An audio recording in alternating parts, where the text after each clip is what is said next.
I think the ego came from a time when, you know, the ego came from a time when humans were growing into self-awareness. So that self-awareness, of course, found identification in the world around itself. And so through this identification, it began to separate itself from other people, other objects, into this sort of springing notion of like, what am I? You know, and that sort of drive, that inner drive that we probably felt during those ancient times to figure that out, figure that question out. It started to separate itself from other things. Whereas, you know, most animals and you know, I'll call them preliminary beings, but primitive beings, you know, they probably just kind of go with it. They sense and they react and respond with rudimentary forms of higher level consciousness. But, you know, now that human beings have awoken to a point of introspection, we now have this I notion. What am I? I'm no longer just a function of Earth that spawned from this, or that. I am now, you know, a being. I'm an individual. My life matters, right? I really care whether or not I live or die. And I have ideas about whether or not I live or die. And, you know, and that, of course, leads into, well, if this is what I am, then what are you? So, who are you referring to when you say I? Like, I am going to the store. What do you mean by that? So each of us has a construct of who we think I am. And it is a set of beliefs that we live by. We think that's who we are. We over-identify with it. And it gets us into trouble because we're not connected. So one of the ideas or beliefs that we have is, I am what I do. Maybe if you're a doctor or you're an attorney or whatever, I am an attorney, I'm a doctor. Or it's what I have. I live in a big house, I drive the fancy cars. That's me. That's, you know, if I didn't have these, then I would not exist, right? Part of me would just not be there. Or it's what other people think of me.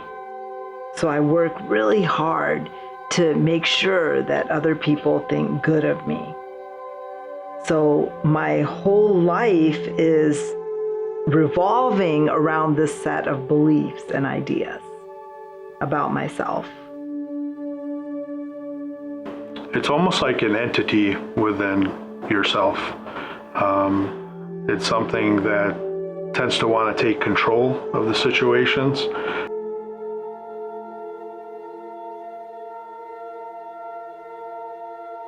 Probably due to our fear, and basically how we look at the world around us.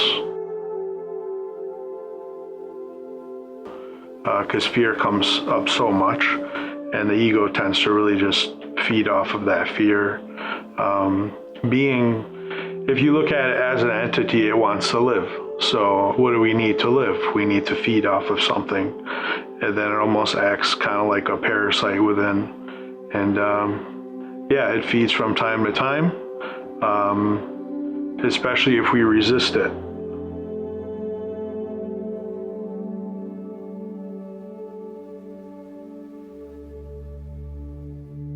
The main thing for humans to get past it is to do their best to not resist it, because only when you resist it, it creates energy that actually resonates with the ego, and the ego actually becomes stronger. You know, it's like that saying, what you resist persists.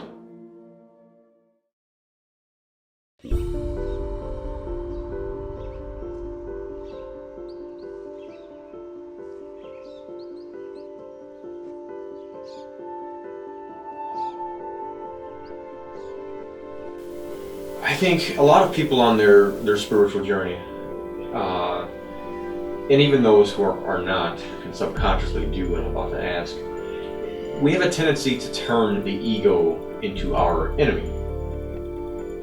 In terms of when you're trying to be free of the ego. I think in a lot of spiritual terms we hear about the ego, even in a psychological sense, we hear the damage the ego may do, and so on and so forth. Is the ego our enemy? No, we couldn't operate without it. It is, it's, in my best understanding, the ego is the self, and the self is that psychic construct of ideas, feelings, and values out of which we operate in the world. So I don't think of it as evil or bad.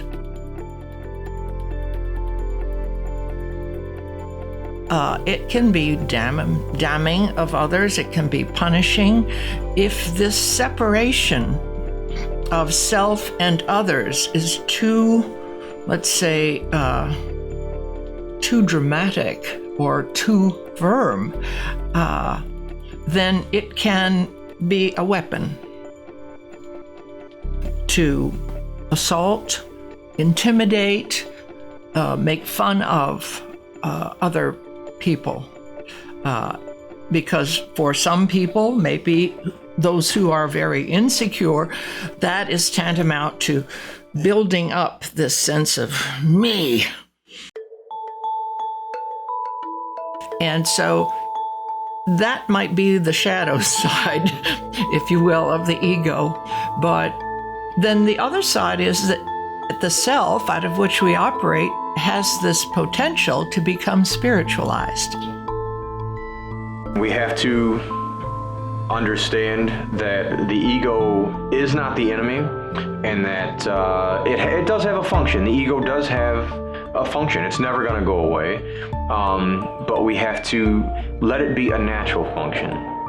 It's almost like the ego came to take control of our ship because we weren't there. We weren't being the captain of our ship, so it came and took the helm.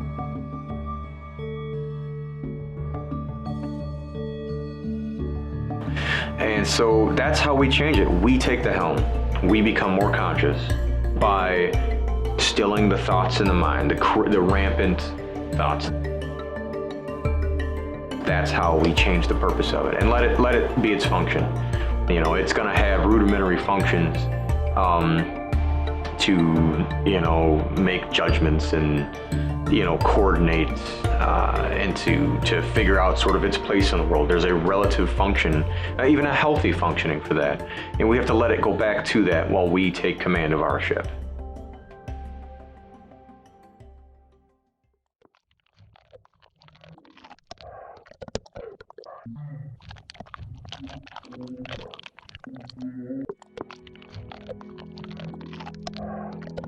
So it seems like the ego has an aim quite often to keep you down, shy, or isolated. Mm-hmm. Why is that? Control. You see it in world leaders.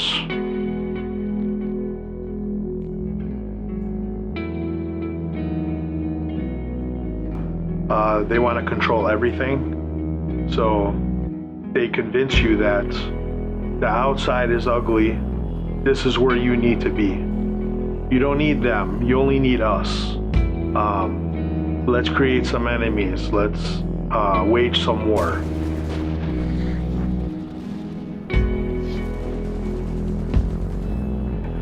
Let's be right. And the only way we could be right if they're wrong.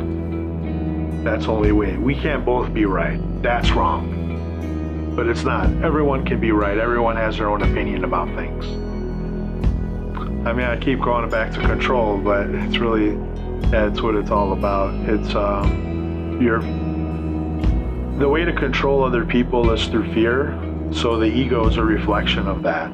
So it definitely wants to use that as much as possible to stay in control. When we're young, we have two baskets. Let's think of two baskets. So the first time your mom reprimanded you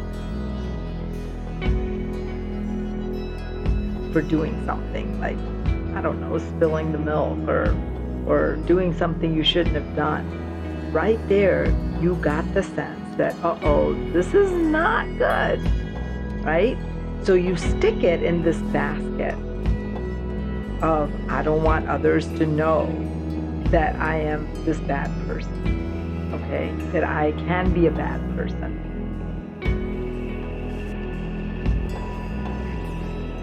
So that becomes like your basket, which is called your shadow. This is stuff that we don't want others to know about us. And actually, it's even hidden from our own consciousness. And then let's say you went to school and you got praise. Okay, now that is something that you want others to know, and you like that about yourself. So that goes in the other basket. And that is your ego.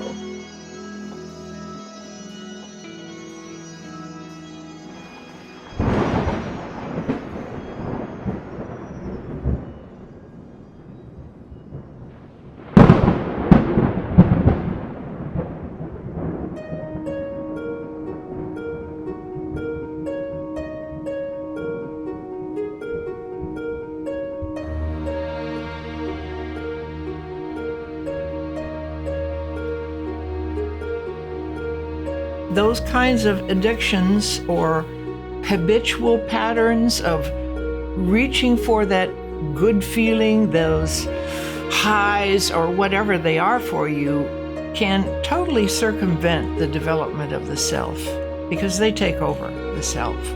Then the self is a slave to those things. Most of us seek things that are pleasurable. But you need to have an aware ego.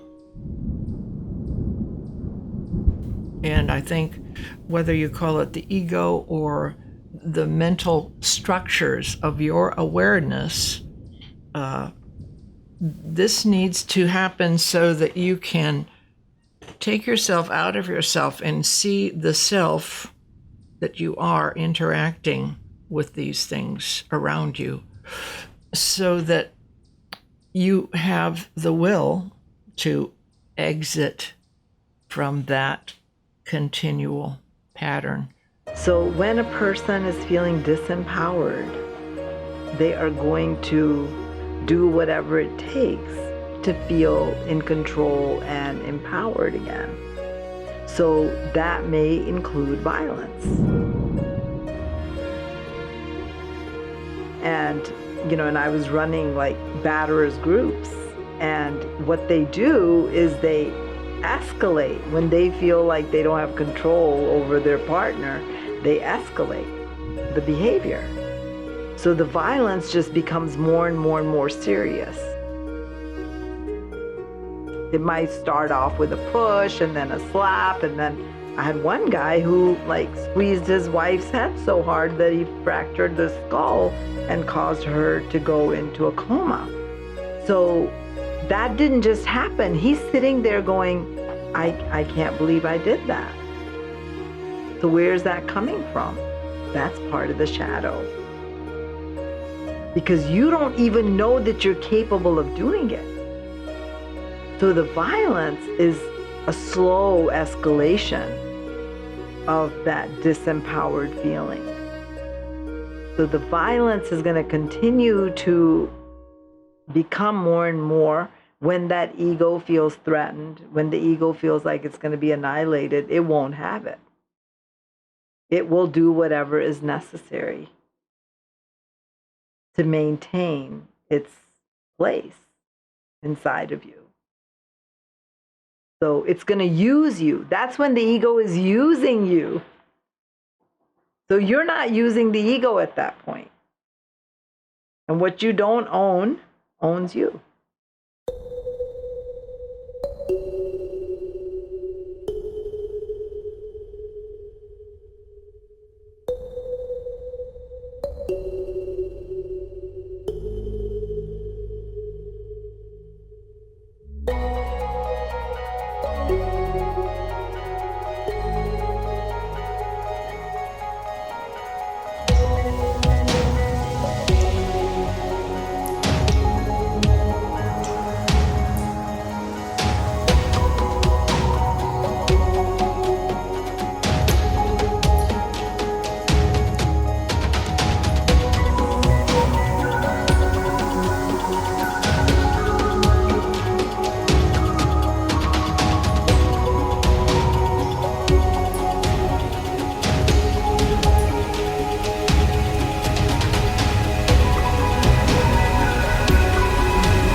How do we become confident without the ego?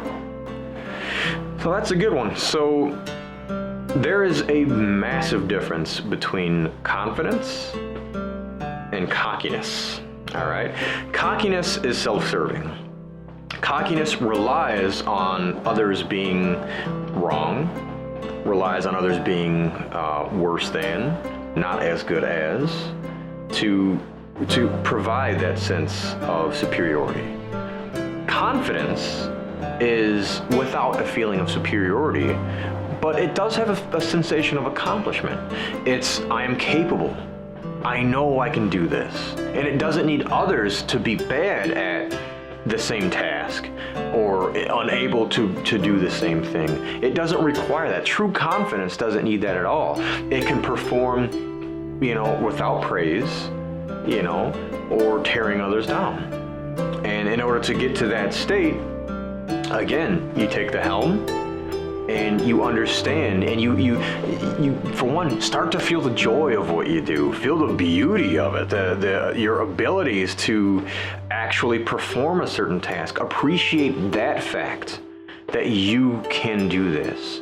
And beyond that, bask in the joys of growing at what you do. A true master is great at what he does because he knows how to fall, right? And he understands the importance of falling and then getting his ass back up. And that's how you get confident, is that you know how to do what you can do, but then you also know that making a mistake is okay and that you will continue on and improve. The notion of constant learning, being a constant student, is the master's greatest secret. How have we mistaken the ego for ourselves? How have we mistaken the ego for ourselves? How have we come to be identified? Well, we believe that's who we are. So even though it's kind of a voice that goes on forever, it seems, we still believe that that's who we are. So we haven't experienced any oneness. We kind of live through our emotions. We live through things that happen every day, and that's really just a reflection of our own thoughts.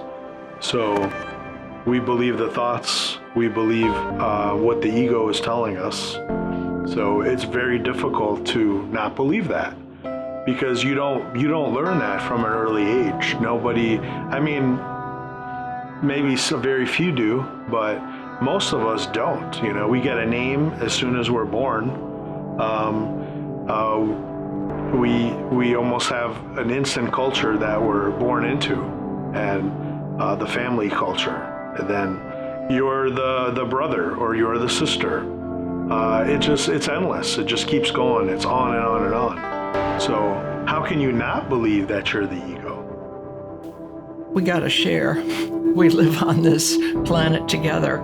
We got to share with all these creatures. We got to share with all these people who are different from ourselves, who don't have the same advantages that we have. We got to share. And that necessitates our growing this sense of self in more and more inclusive directions.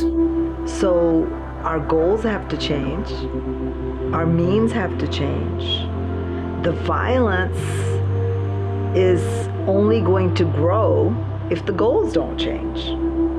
Because remember, the human being always wants more. The human being always wants to achieve whatever it set out to do, and once it does that, then it wants more. There's no end point. So how do we break that cycle? People will come to me oftentimes in therapy and say, well, how long is this going to take? And I said, I have no idea.